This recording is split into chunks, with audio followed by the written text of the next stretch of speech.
Você já abriu seu aplicativo da corretora ou leu alguma notícia na internet falando de uma empresa que estava pagando 15, 20% de dividendos naquele momento? Você pode ter visto essa notícia e pensado: opa, vou comprar a ação dessa empresa, agora sim eu vou conseguir me aposentar bem. Cuidado! Você pode estar prestes a cair em uma das maiores armadilhas do mercado financeiro. Muitos investidores perdem muito dinheiro no longo prazo porque olham só para a quantidade de dividendos pagos pela empresa no momento que eles vão investir naquela ação. Hoje eu vou te mostrar que um dividendo muito alto pode ser algumas das vezes apenas um grande sinal de alerta. Vou te mostrar como funciona a armadilha dos dividendos e citar dois casos clássicos da Bolsa de Valores brasileira, o caso da Cielo e o caso da Oi, para demonstrar como um alto pagamento de dividendos não significa necessariamente que a empresa em que você está analisando é uma boa opção de investimento. E fica comigo até o final que a última dica, eu prometo,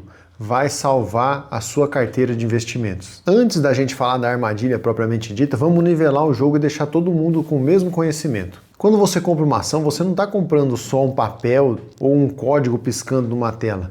Você está comprando, na verdade, uma pequena fração de um negócio real. Ou seja, quando você compra, por exemplo, uma ação de um banco ou de uma empresa de transmissão de energia elétrica, você está virando sócio daquele negócio. E o que todo sócio quer de um negócio? Lucro. E o dividendo nada mais é do que uma parcela do lucro que a empresa decide colocar diretamente no seu bolso acionista sócio daquela empresa. E para medir se esse dividendo é bom, nós costumamos utilizar um marcador que se chama Dividend Yield. A conta é super simples. Você pega o quanto de dividendo que aquela empresa pagou nos últimos 12 meses e divide pelo preço da ação. Se uma ação custa, por exemplo, R$10 e pagou R$1 de dividendo nos últimos 12 meses, ela tem um dividend yield de 10%. E é nesse ponto que o investidor iniciante às vezes cai na armadilha.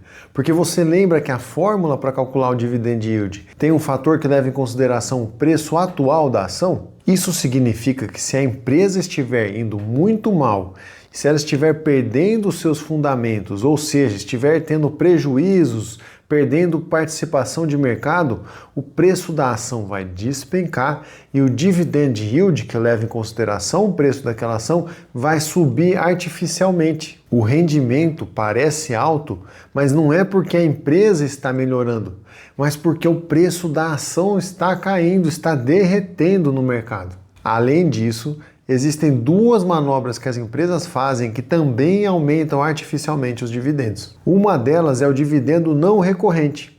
Esse dividendo não recorrente não é necessariamente uma manobra ilícita, tá bom? Ele acontece normalmente quando a empresa tem um ativo que ela não vai mais utilizar, ela vende esse ativo, por exemplo, ela tem uma fábrica que ela não vai mais utilizar porque aquele produto saiu de linha. Então ela vende aquela fábrica para uma outra empresa que tem o interesse em adquirir a fábrica, ela vai receber um caminhão de dinheiro, ela pode escolher distribuir esse lucro que ela vai ter com a venda daquele ativo para os sócios por meio dos dividendos. Mas o que acontece quando ela vende esse prédio? O dividend yield dela sobe também. Só que ano que vem ela vai ter outro prédio para vender? Não vai. Então, se você analisar só o yield daquele ano, você vai achar que aquela empresa tem uma rentabilidade absurda, quando na verdade foi uma coisa excepcional que não vai voltar a acontecer novamente. Por isso que é não recorrente. Não vai recorrer ao longo do tempo várias vezes, certo? O segundo ponto também é comum e esse deve chamar mais a sua atenção, que é uma manutenção artificial dos dividendos. O que acontece? Os lucros começam a cair e a empresa decide manter o pagamento de dividendos nos valores que ela costuma fazer, mesmo com o lucro ficando mais baixo, ou seja, ela aumenta o percentual de pagamento desse lucro para o sócio. O que ela pretende com isso? Evitar que as ações desabem no curto prazo. Só que algumas empresas usam o caixa da empresa que elas precisariam utilizar para manter o negócio para pagar esses dividendos. Pior, tem empresas que acabam se endividando para continuar pagando dividendos altos. E aí elas acabam com a rentabilidade da empresa no longo prazo para manter aquela rentabilidade artificialmente no curto prazo. Esse sim é um ponto de perigo. E para não ficar só na teoria, vamos falar de um caso real. Alguns anos atrás, a empresa Cielo dominava amplamente o mercado das maquininhas de cartão de crédito. Quem é da minha idade, que é a maioria do público que me assiste, vai lembrar que antigamente praticamente todas as maquininhas eram do cartão de crédito da Cielo. Eles tinham market share, que é a fatia do mercado, de mais de 50%. Dominavam disparados. Só que veio então a guerra das maquininhas. PagSeguro, Stone, entre outras empresas entraram no mercado e as margens de lucro da Cielo despencaram.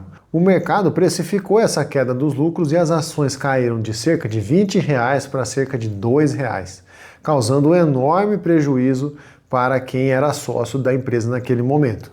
Só que quem olhasse para o dividend yield nessa época veria uma rentabilidade absurda, porque o divisor, que é o preço da ação, estava despencando. Então você teve aí a armadilha dos dividendos sendo formada para o investidor desavisado. Outro caso infeliz da nossa bolsa de valores é o caso da Oi. Essa empresa já chegou a manter o pagamento alto de dividendos para manter uma imagem boa perante grandes acionistas. Mas a empresa estava naquele momento com graves problemas de governança, geração de caixa real diminuindo e a dívida se tornando uma bola de neve insustentável. E qual que foi o resultado dessa prática? Uma das recuperações judiciais que causou um dos maiores prejuízos para os investidores que viram seu patrimônio despencar e o valor que tinham investido naquelas ações virar em pó. E como que você faz para fugir da armadilha do dividend yield? Você tem que ver a regra de ouro do mercado financeiro. E qual é essa regra? A regra é que o lucro é aquilo que paga os dividendos. Então, quando você for analisar uma empresa, não olhe apenas o dividend yield do último ano. Analise o histórico de lucro daquela empresa. Pega os últimos 5, pega os últimos 10 anos.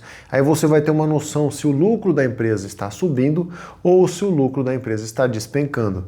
Cuidado também, analise empresas de setores cíclicos de forma um pouquinho mais diferenciada. Por exemplo, a Vale, ela possui períodos de muito lucro e períodos por vezes de prejuízo. Quer dizer que ela é uma empresa ruim na hora que ela está dando prejuízo? Você que vai ter que decidir, porque você sabe que se você for entrar como sócio da Vale, ela é uma empresa de ciclos. Então tem ciclos de alta e ciclos de baixa, aí já é uma coisa para um próximo vídeo um pouquinho mais complexo, tá bom? É importante também que você analise se a empresa está com a dívida controlada e se o pagamento dos dividendos vem acompanhando o crescimento dos lucros. Se isso tudo estiver, se a resposta para essas questões que eu falei, ou seja, histórico de lucros dos últimos 5, 10 anos está bom, dívida está controlada e o pagamento de dividendos segue o aumento dos lucros, ou seja, ele não aumenta artificialmente acima do que o lucro vem crescendo, você encontrou provavelmente uma boa empresa. Vale a pena estudar, gastar um tempo maior para decidir se você vai se tornar sócio dela ou não. E lembra que eu falei no começo do vídeo que a última dica ia salvar sua carteira de investimentos?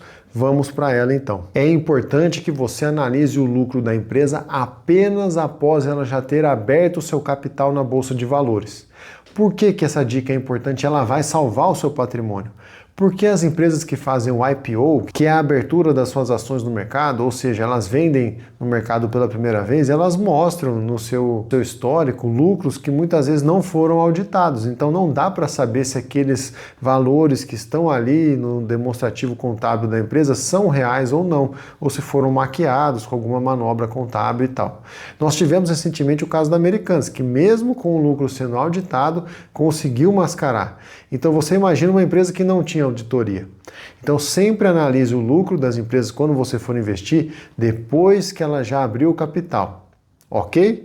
Assim você garante que aquele lucro foi auditado e tem um pouquinho mais de chance de ser verdadeiro. E aí, gostou do vídeo? Se gostou, deixa o like e se inscreve no canal, que eu vou tentar descomplicar as coisas do mercado financeiro para te ajudar nessa caminhada de investimentos e fazer com que o seu patrimônio traga a sua paz financeira e a sua independência tão sonhada. Valeu? Um abraço, até o próximo vídeo. Tchau, tchau.